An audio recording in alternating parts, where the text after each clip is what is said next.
What's up, guys? Today I've got a great workout for you. We're gonna get into a dumbbell whole body workout for strength training for running. Get ready. So we're here at Midline Studio in San Francisco, actually across the street from Kezar, one of our favorite tracks to run on. And we're actually inside. If you've been watching us for a while, it's kind of a rare gift to be inside. So we're really pumped to be in here. And when we're in here and we have access to this space, we can actually start to pull out some weights and really get into some strength training, which is what today's video is all about.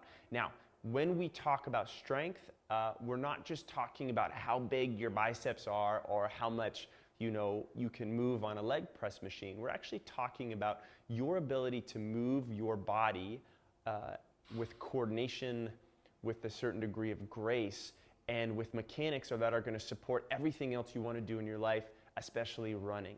Now, one of the things we're going to do today is some dumbbell shoulder pressing. And one of the focus things with this dumbbell shoulder press, which we're going to break down in a second, is actually teaching me to be a little bit more upright and to really improve this range of motion overhead, which our day-to-day we spend so much time here. A lot of us lack this overhead range, so it really improves that. Anytime we press overhead, it really challenges this as well. We're also going to be working on a dumbbell front squat, holding these dumbbells up here, working on some sort of squat range all the way through. Once again, really challenging this range. And if we do both these things together, it builds this buffer of strength, of coordination, of range of motion, so that when we go back to running, we are way more capable to keep it together. All right, so here's the workout. We're gonna use a pair of dumbbells. This is great to be able to do in a hotel gym as well as any other gym. Most places have dumbbells available. We're gonna do a 12-minute workout. That's gonna be the main set. And we're gonna alternate exercises on different minutes. So minute 1, we're gonna do a set of dumbbell seesaw presses. Minute 2, we're gonna do a set of dumbbell front squats. And built into that minute, the rep scheme is going to be, I think I said 6 to 10 reps for the dumbbell seesaw presses. So that won't take you the full minute. So you have the remainder of the minute to recover. And then you're gonna jump into your dumbbell front squats. Once again, we're gonna do 5 to 10 of those. The remainder of that minute is going to be your recovery. So there's a little work, there's a little rest built in. You're going to alternate between those two exercises. So in that 12 minutes, you're going to get a total of 6 sets of the dumbbell seesaw press and 6 sets of the dumbbell front squats. Now onto these dumbbell seesaw presses, this is what this is going to look like. As I said, just without the dumbbells, what I'm really thinking about is being tall and connected. My belly and butt's really, really tight. This locks this pelvis in so that when I press, I don't arch or do anything funky here. And what I'm actually going to do is take turns pressing one arm overhead and pressing the other arm. And as you can see, when I press this dumbbell up overhead, what I'd like to see is some degree of alignment from my wrist, my elbow, my shoulder, all the way down to my hip, knee, and ankle. And basically what that means is that I'm not pressing out here, right?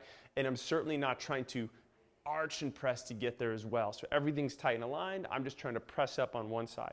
It's going to look like this. I'm going to bring these dumbbells up here. I'm going to go ahead and press one side here, come back down, press the other side.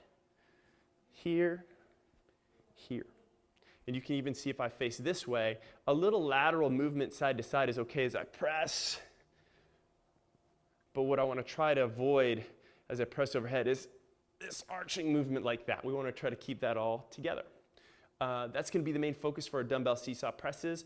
Can I get, 5 to 10 total? And really what we're talking about is right, left is 1 repetition, 2 repetitions, and so on all the way to 5 to 10. Next little segment, I'm going to break down the front squat. All right, so now we're on to that front squat, that second piece. And I really like this style squat because not only do we get the regular challenge in terms of improving our ankles, our knees, and our hips, really working on this range. But this front squat, these dumbbells up here, really force us to be upright in this upper back as well. And they even challenge our range of motion, especially in these ankles as well. And if you're someone who starts to run on any hills, having this extra dorsiflexion is really key to be able to run with your feet flat. If you're someone who has a hard time squatting, a lot of times you either go up onto your toes when you run or your feet tend to turn out because when I squat this way, this just gives me more room. So this front squat exercise is a great way to bake in a little bit of mobility and movement work. And then as I said, it just really challenges that upper back and the shoulders, which is so great for forcing us to run upright with a better position because I know that this is always going to be better than here. So I'm going to take these dumbbells. These dumbbells are actually going to live right up here on my shoulders. And what I'm going to actually have to do with my elbows is I'm going to have to drive these elbows up a little bit, and I'm just going to squeeze them in a little bit. That's going to create a little tension. What I want to sort of avoid are these dumbbells living here. I know sometimes we like to live here with our dumbbells, but that's not going to be the same sort of stimulus we're looking for. So these dumbbells are going to be here in this position. My feet are going to be about shoulder width stance, toes turned out a little bit, belly and butt's tight, and what I'm going to work on, the same thing, just showing you the side. Hips are going to go back not as much as I regularly squat, because if I tip too far over, it's going to be hard to hold these dumbbells up. So I'm going to go hips back a little bit, but I'm going to go knees out a lot. And then this is going to allow me to squat in a more upright position, holding these dumbbells through here. Whew. And if I live in this bottom position, I'm upright, my knees are out, showing you from the front. I'm really pushing these guys out because that externally rotates these hips, allows me to stay upright. Whew. All the way through. Oh man, talking and squatting, that's hard to do. If you're someone who is challenged in terms of how deep you can go, that's okay. Use this to improve that depth. You're just gonna go as far as you can. So for example, if I go here and I start to go up on my toes or my back starts to round, that's fine. That's gonna be your depth for today. Go as low as you can, keeping that quality in there. Get those squats in, get that shoulder press in, good whole body running workout that's really gonna help you outside.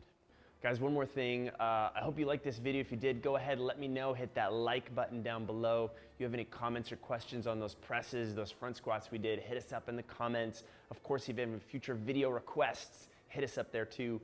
Definitely subscribe to The Run Experience, our channel. We've got great content coming out all the time on how to be a better, stronger runner, how to get rid of those injuries, how to train for your next race, whatever event that may be. And then finally, because you've made it this far, we have a free strength training gift we want to give you. And all you need to do to get it, to get 2 weeks of strength workouts with some good core strength and some mobility and injury prevention challenges in there too, is to click this link in this video. If you happen to be on a mobile device, go ahead and click that link down in the description. This is going to take you to a page. Once you're there, you just enter your name and your email, and I'll be able to personally send you your 2 weeks of free training.